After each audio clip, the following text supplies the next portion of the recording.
Anthony with the pump fake and one dribble inside to the long two, and he makes it. That's been his game his whole career. But look at him smiling. We go, my bad.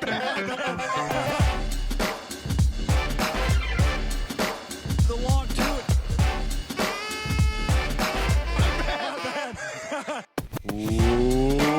Welcome everyone to another episode of The Long Two. I am Pete Rogers. He is Natty Wallach. And we are a Camelo Stanthony podcast that occasionally talk fantasy basketball. Natty, how you doing this week? Howdy, what's up, Pete? That was a good intro. That was nice. Thank Very you. Enthusiastic. I try to bring the heat when I can. And let me tell you, this NBA offseason so far has brought said heat. It's been wild, wacky, filled with mistakes already, but that was to be expected, I think. This is like everything could change by tomorrow in different ways, but because we're recording this on Tuesday night, the Kings have until midnight tonight, I think, to make a decision on whether they'll match Bogdan Bogdanovic's offer sheet from the Atlanta Hawks. They probably won't. That's the conventional wisdom out there. But if they do, that's probably going to cause more dominoes to fall, because then the Kings might have to make another move, because Buddy Hield doesn't seem to like to come off the bench. And why would he? He's a young player. Right. So things could get even wackier at midnight. It could be even more insane well after we've recorded this, which is, exactly the place that you want the NBA offseason to be. If it's not basked in a center of insanity, then what are we here for? And obviously, like, the Kings are always an inflection point. Like, if the Kings kangs, then all these other things happen around the league, but it's right. They never make the right decision. Like extending De'Aaron Fox, correct decision, right? Well done, them. But if they match the offer sheet from Atlanta, which is designed to make Sacramento want to match it, right? Then I don't even know what their cap looks like, because Bogdan's making more money with this offer sheet than he would have with Milwaukee. It's 4 for 72 or something like that, I think. And there's a trade kicker, right? Like, there's all these things that make it expensive to have him. But the Hawks definitely want him. Do the Kings? Will they Kangs and match? And then, what the fuck do you do? Like, they'll have to trade 3 other players. It almost makes too much sense for them to ultimately Kings, but I'm surprised, Natty, that you wanted to get on this tangent about the Kings, because for the first time in forever, let's say, I feel like that's a correct statement. Your Pistons might just be the biggest story of free agency. I disagree, and I don't want to talk about it. No, they are. You absolutely love it. So we're gonna go through the way we've kind of broken this down, because it is very overwhelming.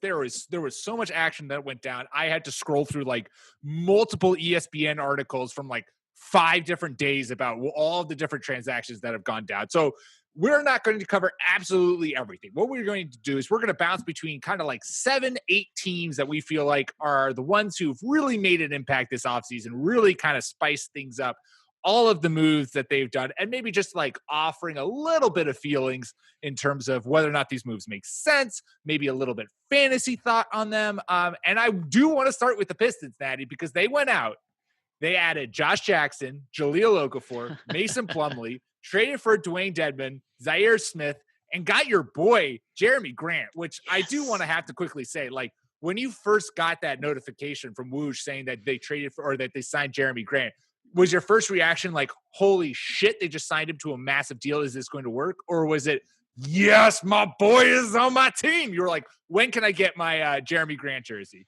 Actually, it's going to be something totally different, and I don't like your answer already.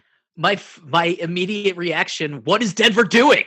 I was so furious, because I didn't know what the situation was. I just sort of assumed, if Denver didn't re-sign, it was their decision, because why, Pete? Why? We both loved the Nuggets. Jeremy Grant was perfect there. And so I was extremely pissed off at basketball in general when I first saw, because like I love Jeremy Grant. I love how one of your favorite players in the league goes to your favorite team to root for, and your first reaction isn't like, yes, this is great, I'm super excited. First reaction is like, God damn it, what the fuck is this other team doing? Because when you see something that you think is beautiful and then it just self-destructs, or there's just like a stupid foundational mistake. But whatever. It turns out that he wasn't going to re-sign with Denver, Jeremy Grant, because he wanted a larger role in the offense. And so good. Right on. That's a good reason. So now I don't hate Denver and I don't hate Jeremy. Everything's right again. I'm skeptical of the signing for Detroit because Jeremy Grant has done well when you have a good point guard and a good center. Like he's playing off of dudes, you know? So having a larger role is a good thing for him, I think, but I don't know if the Pistons actually have the personnel to allow him to blossom and advance the way that I think that he could. Like Killian Hayes is our new point guard, which I'm happy about. Blake, if he's healthy, if it's Point Blake, then that changes everything because then all of a sudden, like you do have the distributor and you don't have to worry about how Mason Plumlee and Blake Griffin and Jeremy Grant work together. I know the Mason Plumlee thing pissed me off at first, but then I realized like Mason Plumlee is there for Killian Hayes. Yeah. Like you need to have a pick and roll guy and a guy that can young point guards need veteran centers. And young centers need veteran point guards. Like it helps their play so much. You were going to say something. Sorry. Oh no, I was just saying that I'm, as much as I feel like the Plumlee brothers are like much maligned in the NBA. They are guys who get on the court and are just like they know their roles and they do their roles extremely well. And this is partially me talking myself into if ultimately the Gordon Hayward compensation is assigned to trade with Charlotte and we end up with whatever the other Plumlee is. I'm trying to talk myself into that is all worth it, but we'll get to that later. Yeah, that's its own conversation. Detroit is collecting a bunch of pieces so that they can try to protect their young talent. Like, I know it seems like the moves they made is just going to put them on the treadmill of mediocrity and like they're chasing the 8th seed. But I think the dudes that they've signed are there for Killian Hayes. Like D-Rose, the odds of him being there in Detroit long-term, I don't think are very high. Like he's a trade candidate and has been since he got there. Blake might be too, if not this year, then maybe next year as an expiring. Or if Point Blake is back, or if Blake's just like 80% and he's still a good player, then that's going to help the young guys as well. Like Sadiq Bey, which I absolutely fucking love that we got him. Losing Christian Wood and drafting the kid, Isaiah, I'm not that happy about that, but maybe Christian Wood said no to Detroit as well for the same reasons that Jeremy Grant did. Maybe he was like, I want to be the focal point. If you're not going to do that for me, then let's figure something else out, which is totally fine. So how do I feel about the Pistons? I feel like they have a bunch of players that could be talented. They don't necessarily all fit together. Unless Blake is good, I'd be pretty surprised that we make the playoffs. Like, I think this is still a losing team, unless Blake is Blake. If Blake is Blake and he's back to all NBA Blake, then all of that changes. And I think that we, Pistons Nation, can think about like the 6th, 7th, or 8th seed. Mm-hmm. I'm a little bit excited. We've got plenty of other teams to talk about, but I do want to say, because I was super high on him during the draft. Obviously, his career has not panned out so far as maybe some was expecting. But I'm a little excited to see the Josh Jackson reclamation project in Detroit. Oh, sure. Because he's a super, strong defensive wing who, if he can develop any offense, which is, I mean, I don't know if you know this, Natty. Offense is pretty important to have if you're an NBA player. But sure, if he can develop it, like that's true. MKG has had a nice little career of not playing offense. wings that can defend can stick around, because if you can just get thrown out there against a really good perimeter player for 5 to 10 minutes, then that can save a game. So those guys, he's a distressed asset. That's the new term going around. A nice But way to say a player no one wants. it's like, I don't think that there's that big of a difference in between him and Sekou Doumbouya right now. Like, both of them should get better. I think they're both young.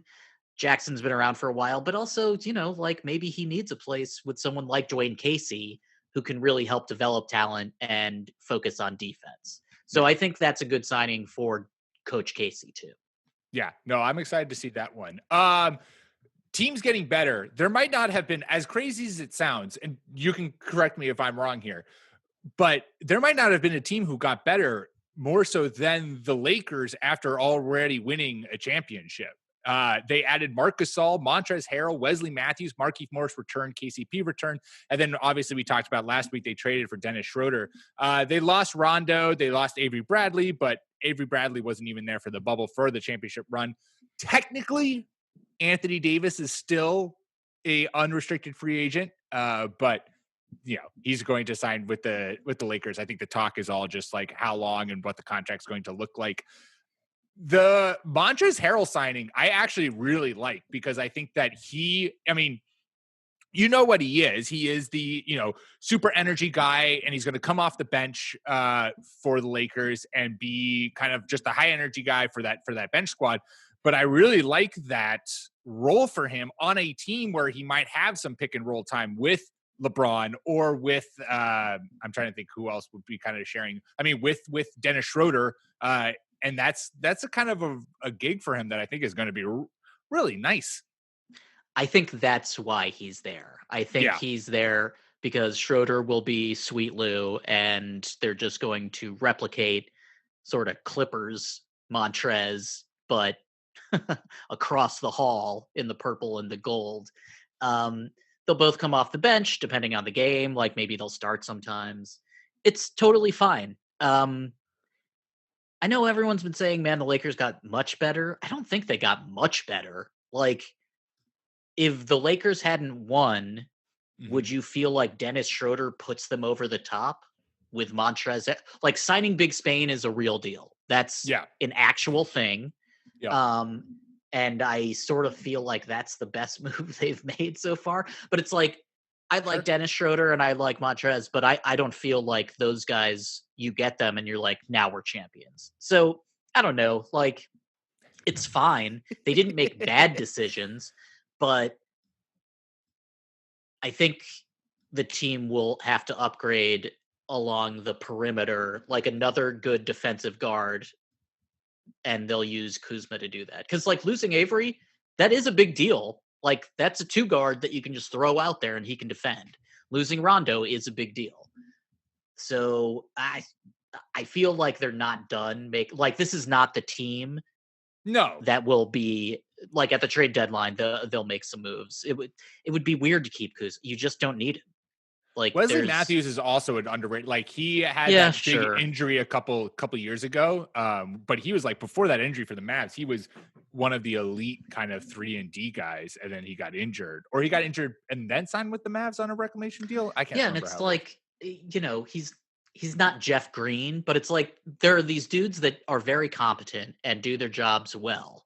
But if that's the dude that puts you over the line, like, that seems crazy to me. Like, talent wins. We've seen that. So unless you're getting a star, I don't really feel like you've moved the needle that much.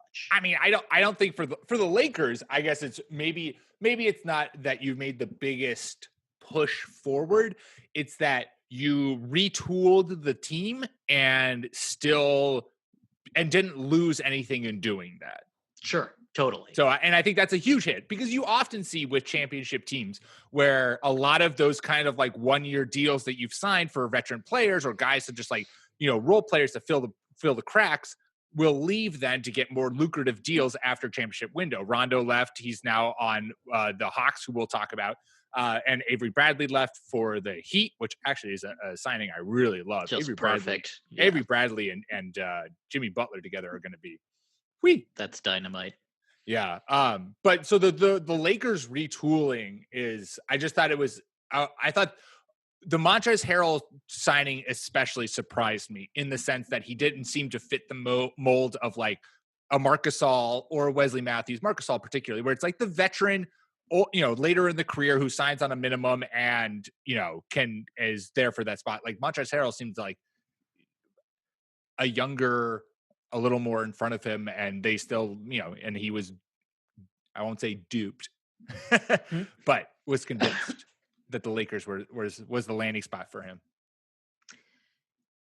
It's uncertain whether you can play him in the playoffs in the regular season role that he would have. I think it's a good signing, and I think that he, AD, and Bron will play together. It's just,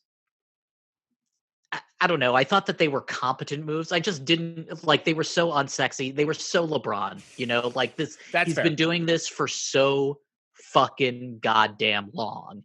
And, they got rid of Danny Green because who cares? And they're running like a championship team. Pelinka knows how to do his job, apparently. He definitely won between him and Magic Johnson for that power struggle, and they still have room to maneuver. So the Lakers are operating, I think, like the Lakers used to, and who fucking knows what else they can do. I mean, they definitely seem like they're not done, is what I'll say. Like, if you can send Caruso and Kuzma for an actual better player, then of course they'll do that. They don't care. Yeah. I think Kuzma is going to, I think Kuzma is going to get moved at some point. Though we said that all last year too, and it didn't happen, but I feel like it'll happen this year. So if you don't think anything we've talked about so far, Natty, is sexy, what team do you think is sexy? I'll leave the Boston and Charlotte for later because I think we have to talk about those two teams together, and that's all you, Mr. Celtics. Sexy? I mean, See, like a bunch of these teams did things that you can't hate on teams for not being sexy and then not have a sexy team in your mind. Come on, Natty. I know, it's just a bunch of teams that I'm like sort of upset with. But okay, you know what? Let's talk about Philly, who got arguably the sexiest player in the draft, Isaiah Joe. Isaiah Joe is in Philadelphia. That's perfect. That's perfect, Pete. You're not you're not talking about how the Sixers didn't work with Al Horford, so they replaced him with Dwight Howard?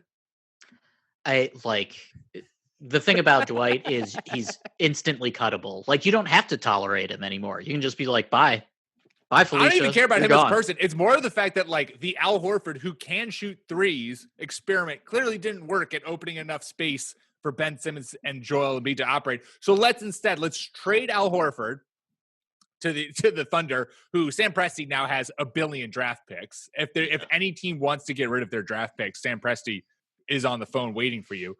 And let's sign Dwight Howard. Let's add Dwight Howard to this roster. They did get some shooting, though. They traded for Danny Green and Seth Curry, both of whom we know can shoot the three ball pretty well. So that they at least improved in that sense. Drafted Tyrese Maxey. Like, they turned themselves. Tyrese Maxey is a good. Oh, that was a good pick. They drafted really well. Like, they look like Philly 2 years ago or 3 years ago. It's like they have the perimeter down. Matisse Thybulle's still there. GR3, who I love, is still there. Tobias Harris will be more effective now that there's more shooting there. Like, he just wasn't able to create. He needs to be able to work off of the rest of the team when it's operating properly. So I think this is arguably a better team than the team that almost beat the Raptors. If this doesn't work, then I think it's time to trade one of them. Because it's like you saw, and by work, I mean you go deep in the playoffs. Yeah. Like everyone saw that the pairing can work when you have the right team around them. We all saw that. They almost beat Kawhi and the Raptors. A bounce away. Right. So, and that was with Brett Brown as coach. JJ Redick. Shocker. Exactly. And all the other moves they made. Like Jimmy, ugh. That's But true. now That team had Jimmy. Oh my God. That team had Jimmy Butler. Oh, what are we doing, Sixers? I'm sorry. It had You've Landry lost all Shamet, benefit and of they doubt. got rid of him when they didn't need to. That's true. They traded. Yep. Who then the Clippers just traded away to the Nets. No. Oh yeah, that's right. Because Detroit traded them Luke Kennard. Jesus. That's true. We didn't talk about that for the Pistons. Who Yeah, your boy Luke. Fucking cares. Like Luke Kennard should never be the dude that stops a trade. But like, I guess, like, why don't the Pistons need him? Whatever. Philadelphia is going to be a dangerous team. They have a real coach, a guy who, yes, he's lost a lot of embarrassing series, quote unquote, embarrassing series in the playoffs. Doc Rivers has. But he's also won a chip. Like, I'll take the lows if I get that one high. And you have like, Daryl Morey there. Like this yeah. The Sixers are now feeling like everything, all the pieces are there. And I'm telling you, I am certain that like Seth Curry heat check is going to be the bane of my existence in some Eastern series against when the Celtics play the Sixers. And Seth Curry just has a game where he is just shooting lights out from three, because obviously his brother takes a lot more of the attention span of the average NBA fan, but Seth Curry is a very good shooter, and he has been done really well with the Mavericks. And the Sixers adding him is a really sneaky move. I mean, he shoots 44% on his career. Last year, shot 45% from three on 5 attempts. Like that kind of elite shooting from the perimeter is what the Sixers were missing. That is the JJ Redick effect. And Rick Carlisle just makes these dudes. Like that's why JJ Barea is still in Dallas. The fact that JJ Barea is a not even a championship winning point guard is incredible. It's amazing. It's like, this is what a team with a real front office that knows what it's doing can do. Daryl Morey has even been there a month. Like what? No, but he came in. He is in with a plan, and he is making that plan happen. And to his credit, that plan is seemingly one more year of Simmons and Embiid, and let's try to make it work. And then I trust more. Like if it's not working, Morey's good. Like he is going to pull that trigger. Yeah, like if there's a chance they can get Harden, then you really have to choose. Is it Simmons or Embiid? You know, like what are you going to do with that? I guess there's a way to just get him if you're sending Tobias Harris back and other stuff, but there'd be a lot of other stuff you'd have to send with Tobias. It would be big. Yeah. It would be huge. But, you know, they're two near superstars. They should be able to be a competitive team now that the team is structured properly and has a better coach. Right. And I think Daryl Morey saw what everybody else did. Like, they were so goddamn fucking close. So Ben Simmons is one of the best defenders in the entire NBA. So is Joel Embiid. But there's just so much you can do with those two guys that I don't think Philly ever really took advantage of. So I'm excited to see what they do. And it does sort of feel like a last gasp. Like if it doesn't work, then Morey, just like he did in Houston, it's like, okay, I'm picking one star. If you're not him, then we're just going to cycle through other dudes. Right. But, they are putting together a competent team, a team that actually seems like they're taking advantage, except for Dwight Howard. Power that's to you, Dwight, like who, they could cut him by training camp if they don't like it. It doesn't hurt you at all, really. I'm surprised that when I thrust upon you the decision of picking a sexy team from their offseason, that the Hawks didn't immediately come to the top of your head. Because the Hawks not only addressed one of their biggest issues, which is guard defense, by signing Chris Dunn and Rajon Rondo, they also are in the midst, as you said at the top of the show, of possibly retaining the rights of Bogdan Bogdanovic, unless the Kings just completely Kings all over the place and decide that no, they're going to sign him to that offer sheet. But they got your boy Danilo Gallinari on a mondo, like $60 million deal. Cincinnatus, dude. All right, here's the Hawks roster, assuming they get Bogdanovich. Which I Ice feel like Trae is a fair Young. assumption. Yeah, but it would be the most Kings thing in the world if they God, it'd be matched fucking it. the most. It would be just So it's weird. don't- It's like quick PSA to the Sacramento Kings, because we know you're listening. Do not do that. Let Bogdanovich go to the Hawks. Put Buddy Hield in a starting role and let your young guys fly. Okay, continue. Go ahead, Natty. Bogdanovich is such a good player. We were furious that they didn't like give him a bigger role last season until later on. When Fox was injured and he was running that team, he was really good. He's just a really good fucking player. Right. Okay, here's their roster. Ice Trae Young, Rajon Rondo, Chris Knife Dunn, Kevin Huerter, Cam Reddish, Tony Snell. I liked that trade. Like that Tony Snell sent. Yep. DeAndre Hunter, Danilo Gallinari, John Collins, Clint Capella, Onyeka, and Kongwu. That's a lot of mouths to feed. Like, now that you've gotten Gallinari and maybe also have Bogdanovich, what the fuck are you supposed to do with Cam Reddish, DeAndre Hunter, and John Collins?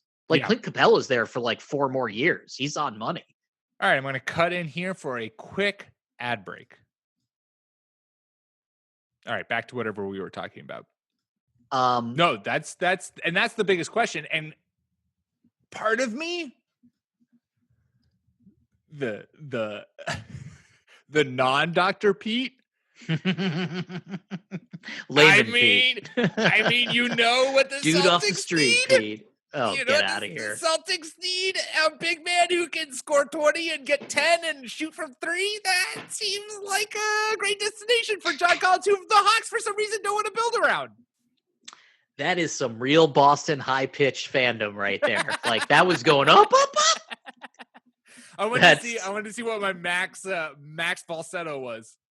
Dude, but I agree. And also, I loved the Tristan Thompson signing, but the Tristan Thompson. We'll talk the Celtics next. We'll go right. But I think you're right. Like Hawks, Celtics, Hornets is this weird triumvirate right now where like the Hornets and the Hawks made moves and Boston tried to and failed.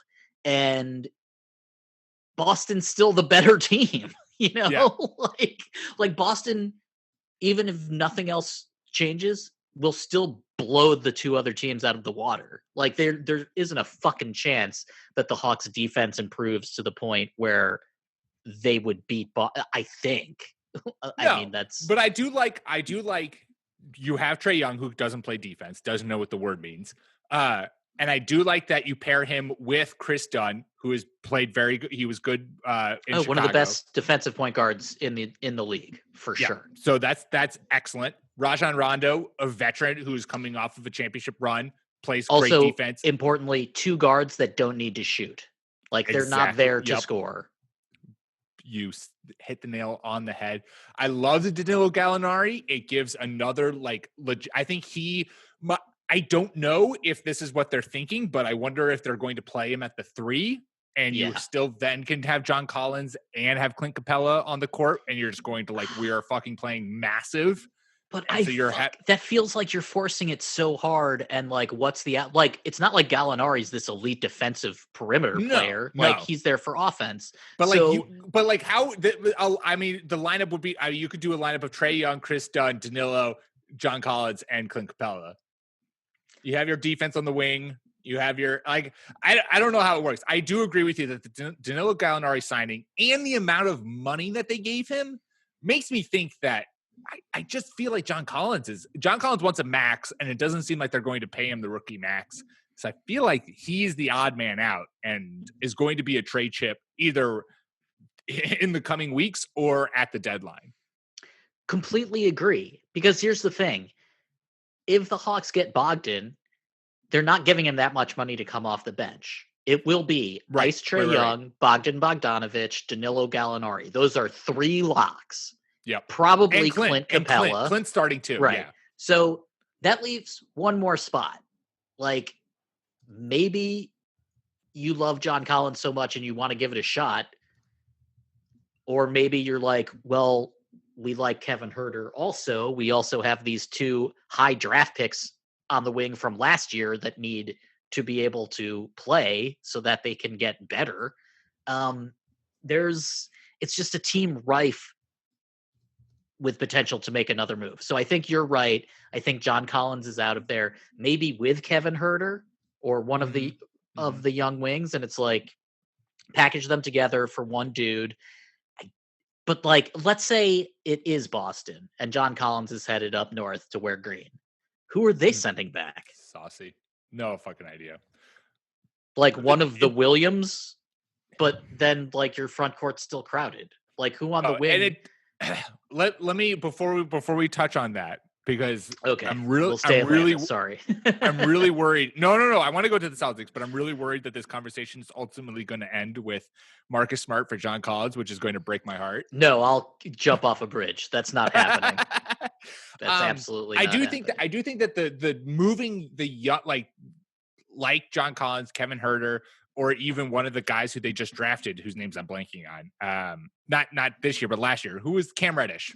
Cam Reddish and DeAndre Hunter. Neither of whom. Also, they traded for Tony Snell. Like neither of the wings impressed last year. So see, that's the thing is, I feel like the Hawks accelerated their timeline. They're like Trae Young is like, I want to play playoff basketball, and the Hawks are like, great, we hear you. We're putting a playoff basketball team around you. And so my feeling is that the Hawks' next move is trade those young pieces that you don't really want to wait to develop / don't have room to wait for develop, and try to get maybe another veteran and trade them to a team that can either, is completely rebuilding, trade him to the Thunder, or trade him to a team that, has the space for them to kind of flourish, or at least the bench roster for them. Because I just think that that's the move. I think the Hawks are like, we are gunning for a playoff spot in the East, obviously, with the moves that we have made, and we are going to maybe unload one of these young wing guys who didn't really show us too much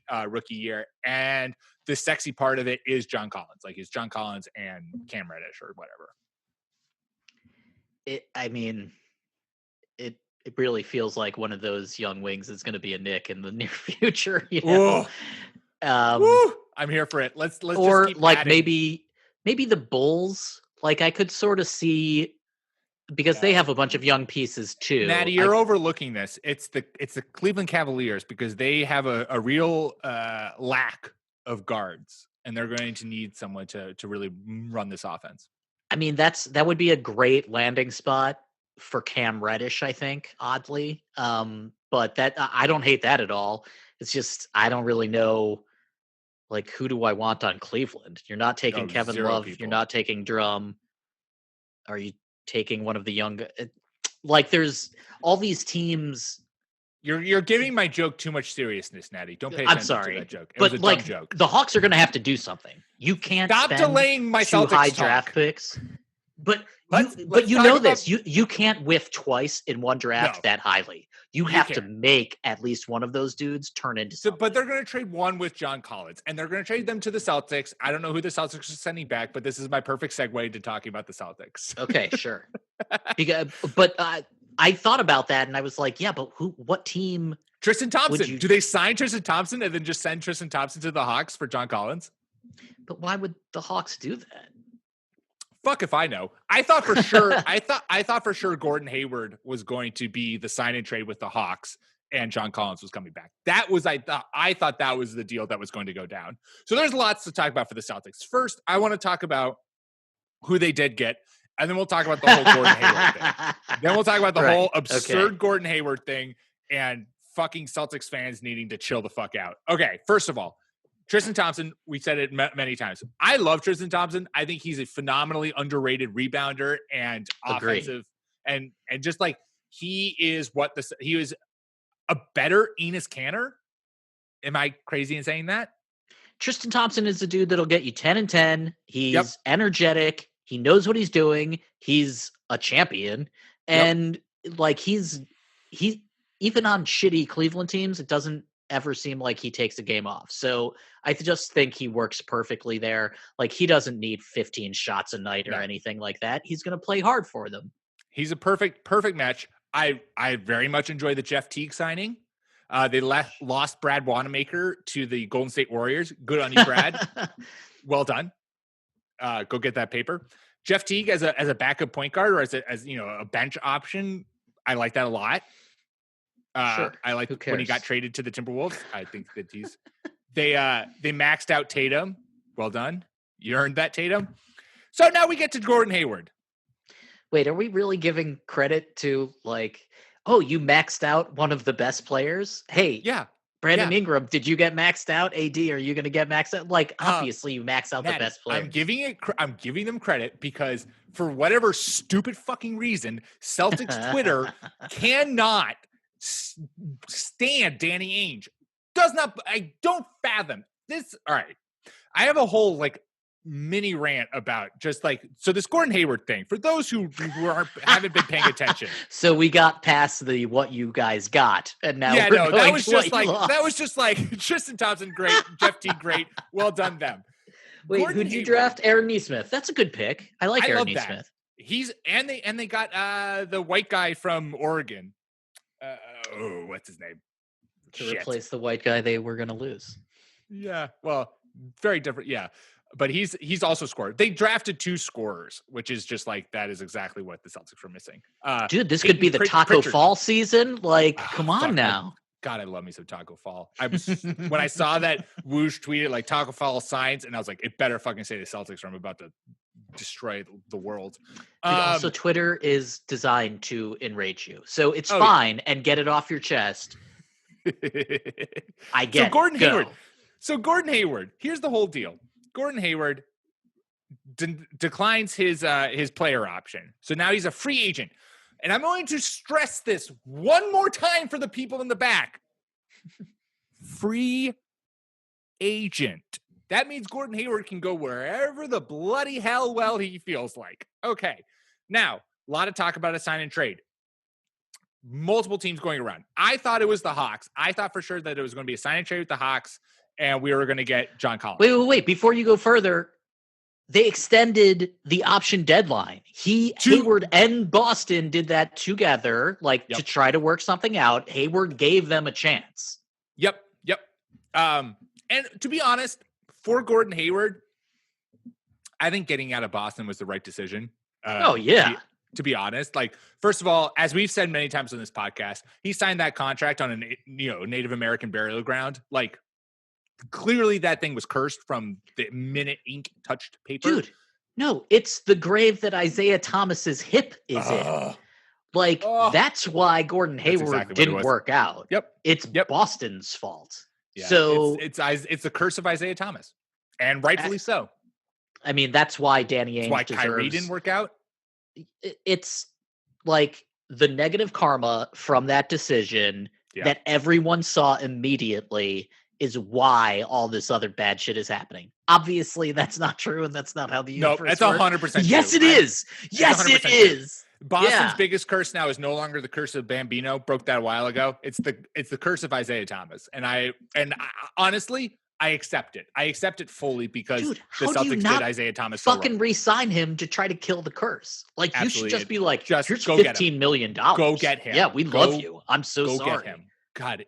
Anyways, so sign and trade Gordon Hayward. So Gordon Hayward, and then there was this deal with the Pacers, right? Where it was Miles Turner, his home state, he wanted to go there. That was great, splendid. It was Miles Turner and fucking the white Duke shooter, Doug McDermott, and Danny Ainge. Rumors came out that Danny Ainge wanted, which is also just absolutely preposterous that these rumors came out.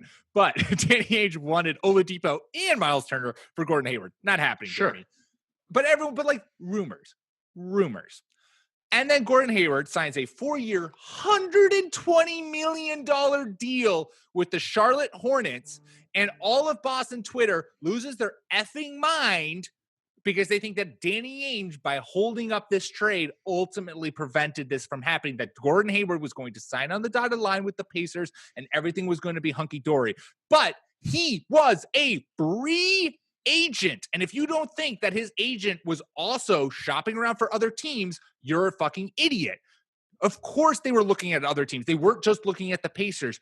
I'm sure when the Hornets called and were like, we're going to give you 120 for 4 years, they were like, all right, Indiana, this is what's going to happen. This is what the Hornets are offering. We're going to do a sign and trade. If you want to sign and trade, if you want Gordon Hayward, this is what you need to sign him to. And the Pacers, rightfully so, let me add, looked at that contract and were like, hell fucking no. Yeah, and so they Gordon don't Hayward, do as a contracts free like that. agent, went and signed with the Charlotte Hornets. The Danny Ainge hate, I don't understand.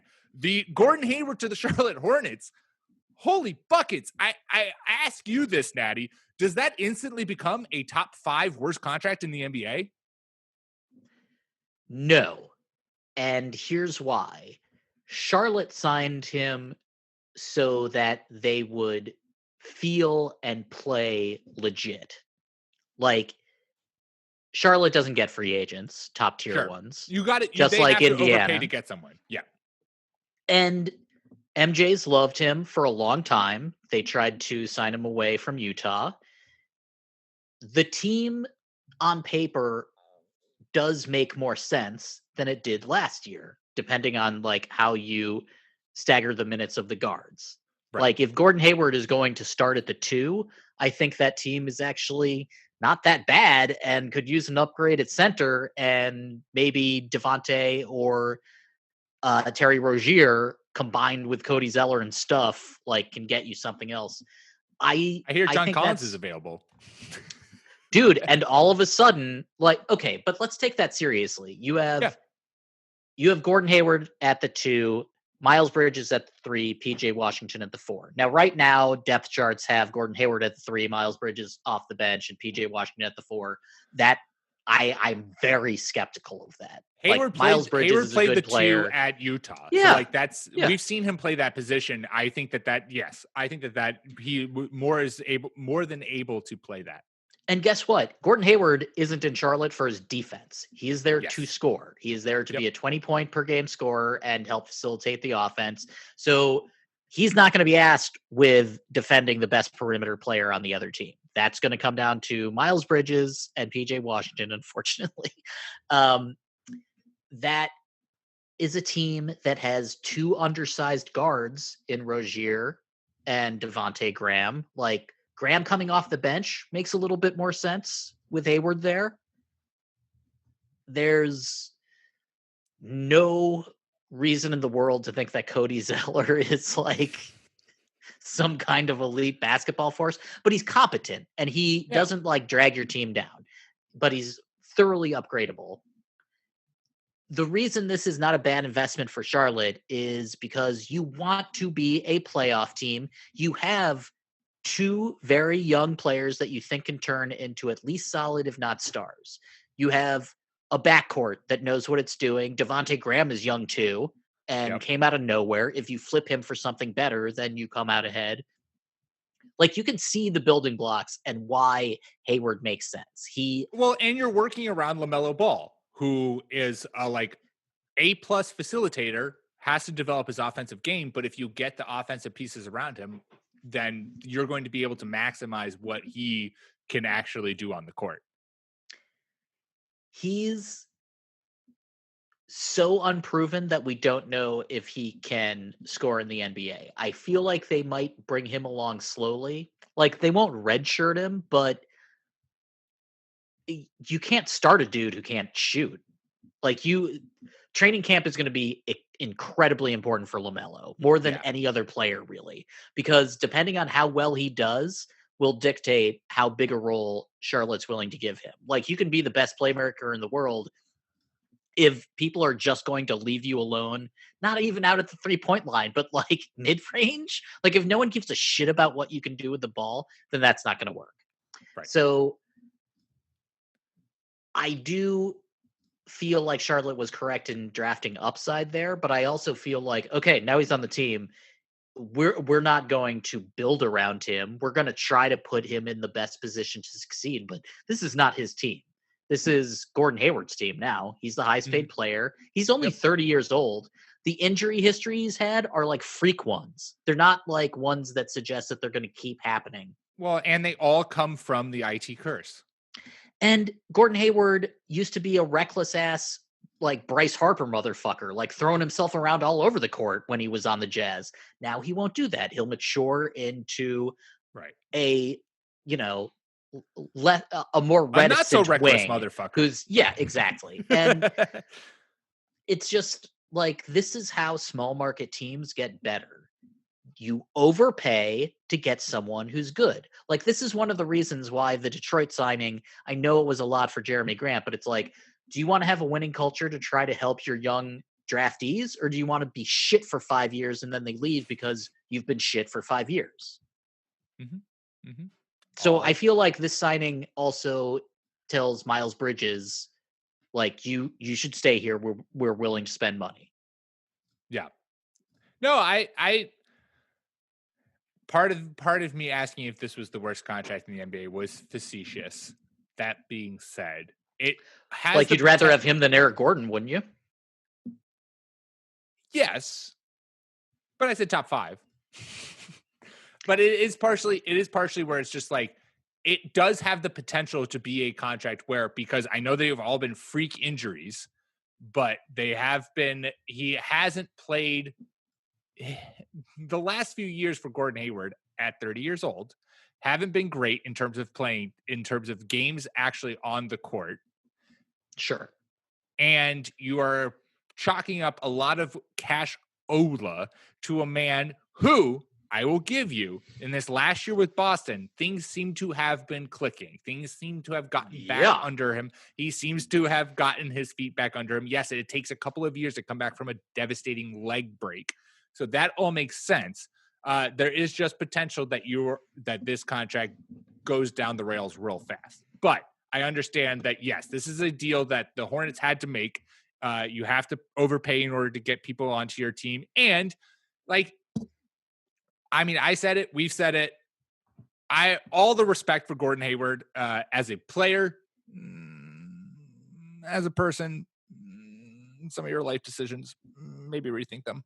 But as a player, I think that getting out of Boston, getting onto a new team, getting to a team that is wholly your own, and you're now the offensive focal point is the right choice for him, obviously.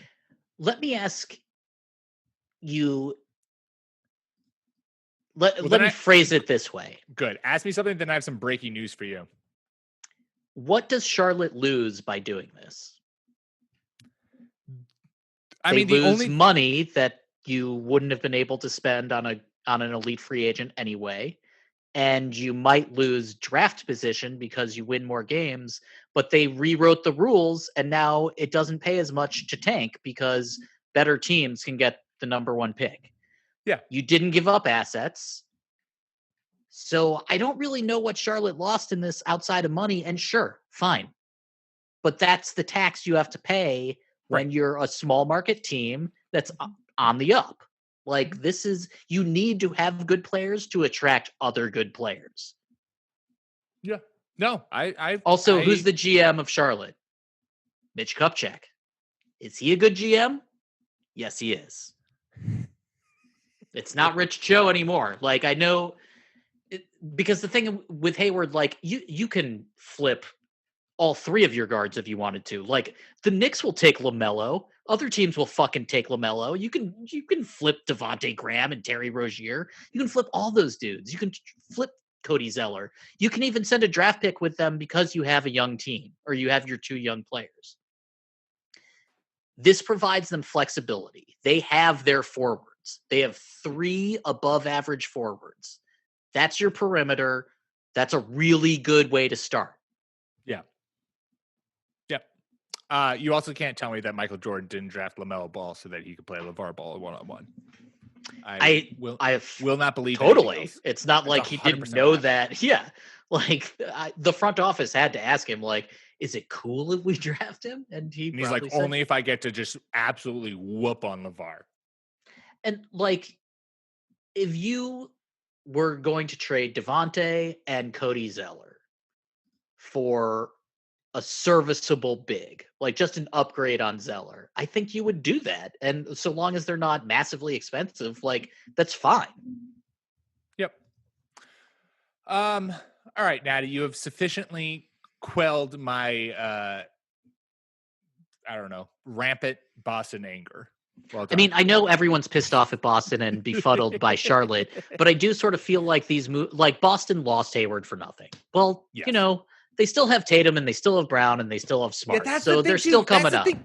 That's the Yeah, they're fine. And flip damn Kemba. thing, Who too. cares? Like, right. who Where cares? it's just like everyone was panicking, like the world was ending, and this team here. was good. It's like, look, Danny Ainge added two young scorers in the draft, which is what the Celtics need, to a team with perennial MVP, all-star wing, annual defensive player of the year candidate, and a point guard who averages 20 a game. Like, you can't just like go freaking about the world is ending. There's a world in which the Pacers, like in 2 years, the Pacers might be the ones who were like, fuck, we should have made that trade because Hayward looks healthy and better and Oladipo kept sliding. So this is going to be probably like dodged bullets for at least one of these teams, if not two of them. But Boston, what did they lose? They lost an asset that was hard to move and probably wasn't going to bring you back much value. So yeah, you're capped out and it sucks. On the other hand, you'll be able to attract people. You'll be able to make trades. That's a team that also has their perimeter. And like, stop complaining. Everyone's like, Boston should be in the Eastern Conference Finals every year. No, they shouldn't. The teams that get to the Eastern Conference Finals are the ones that should be there every year. Like, otherwise, you're just a team with good young players, just like Charlotte. So, like, they're the team that should have gotten Marc Gasol. You know what I mean? Like, that's getting Tristan Thompson's fine. It's good. But, like, Kemba needs to go. I'm sorry. That's just going to be such a weak point for Boston in the playoffs every single year. And you just can't have him. If you're going to expect him to work his body that hard during the regular season, then you can't expect him to be Kemba Walker in the playoffs. Which is why I wonder if they reevaluate how they play him. But Natty, before we go, I have to give you some breaking news. What's up? The Detroit Pistons have made a blockbuster deal. This is tweeted by Adrian Wojnarowski at 6:47 p.m. So this is 10 minutes ago on November 24th. Detroit Pistons, according to agent Mark Bartelstein, have signed guard Wayne Ellington to a 1-year, $2.6 million deal. Dude, Bartelstein has like been in a bunch of this shit. Cool. We have Wayne. I like him a lot. That's a good signing for the Pistons. He was already on Detroit at one point. I like him. I feel like him and Evan Fournier and like a bunch of these other wings that can, get hot in spurts are useful players to have. Well, there you go. Natty approves. You're doing something right, Detroit. Don't let what he said at the beginning of the show confuse you. Natty Wait, can I ask you a question real fast? Fully in on the 2020 Pistons. Yes, ask away. No, I'm very interested in what we're going to do. Has Orlando done anything? No. And they haven't done a thing, right? So much. They lost DJ Augustine. That's all they've done. I know. Milwaukee's like, yes! Now we're going to win! Oh, yes! We don't have Bogdanovich, but we have DJ Augustine. A break, dude. Yeah, I am so concerned I'm really upset for Orlando fans. Like, what are you doing? I'm really upset. But it's so tough because Jonathan Isaac's injured, and it's like, maybe no one wanted Jonathan Aaron Isaac Gordon is busily chilling with the Pope, so that was cool. We don't even know what his status is. Yeah, but that's a disappointing team. Washington's kind of a disappointing team. I mean, we'll talk about these other teams more and more. I think the Bucks are pretty disappointing. The Bucks are super. Losing Bogdanovich that was stupid. Dude, if you're Giannis, I wouldn't resign. No. Like, what are you your team? Here, let me give you their roster real fast. All right. Drew Holiday, Dante DiVincenzo, Chris Middleton, Giannis, Brolo, Bryn Forbes. I like that signing. Kyle Korver, Torrey Craig. Like that signing. But, like, this is not even a mediocre LeBron Cavs team, Like, there's that. I am not impressed with that roster. And it's not good. Well, and the fact that you just had this egg on your face of like, we were trying to go for Bogdanovich and then it just all fell apart. And like that sucks in so many different ways because every team cheats this way. But And getting absolutely caught for it in a sense, and basically a move that was like, I think if they had gotten Bogdan as well as Drew Holiday, like this is, then you have a team that really Giannis is like, oh great, you guys, but like losing him and that being publicly announced to everyone, it's like Giannis is like, all right, get me the fuck out of here. And you see how much more that Atlanta is willing to pay Bogdan. So like he's the one that got protected by Silver, but Silver, like I would have rather him find the Bucks and the Kings than not let it happen, because if Milwaukee loses Giannis, that's like if Cleveland had lost LeBron, but not because he chose to leave. You know, it's like this is sort of it's like when the commissioner steps in, like David Stern did with Chris Paul to the Lakers, so he and Kobe could destroy the world together. Love it. You are setting a precedent. If that precedent is just however the commissioner is feeling at whatever fucking time, then that's a bad precedent. Like from now on, any team that does shenanigans like this before the hiatus is over, the moratorium is over, they have to be forbidden from making that trade. Right. Because if you're going to stop this for Giannis, then you have to stop it for everybody. So it doesn't, if the Knicks do this and they're like, yeah, we're getting Luka, and it comes out even 5 fucking minutes before the moratorium is done, Silver has to say no, because otherwise this is all bullshit, and all you did was destroy a Bucks team that didn't deserve to be destroyed, since again they're just doing what everybody else does. Yep, I agree. And with that, we shall wrap up for the week. But make sure you subscribe to the Fake Teams podcast, wherever you get your podcast, iTunes, Spotify, Stitcher. That is how you'll not only get us, but also our fantasy baseball and fantasy football podcasts. Make sure to follow us on Twitter at the Long Two Podcast. We will be tweeting all kinds of updates about this crazy, insane NBA offseason, as well as maybe some flaming hot takes as things go down. Natty, have a good Thanksgiving. Be safe this holiday weekend. Yeah, you do the same. Also, we didn't talk about Portland. We should talk about Portland next week. Yes, Bob Covington and Melo, they're the best team. I mean, I know I said the Lakers might have had the best, like the Portland Trailblazers might have had the best offseason. So many of our fucking fantasy boyfriends are there now. It's great. Oh, God, it's... Have a good holiday, man. Stay safe.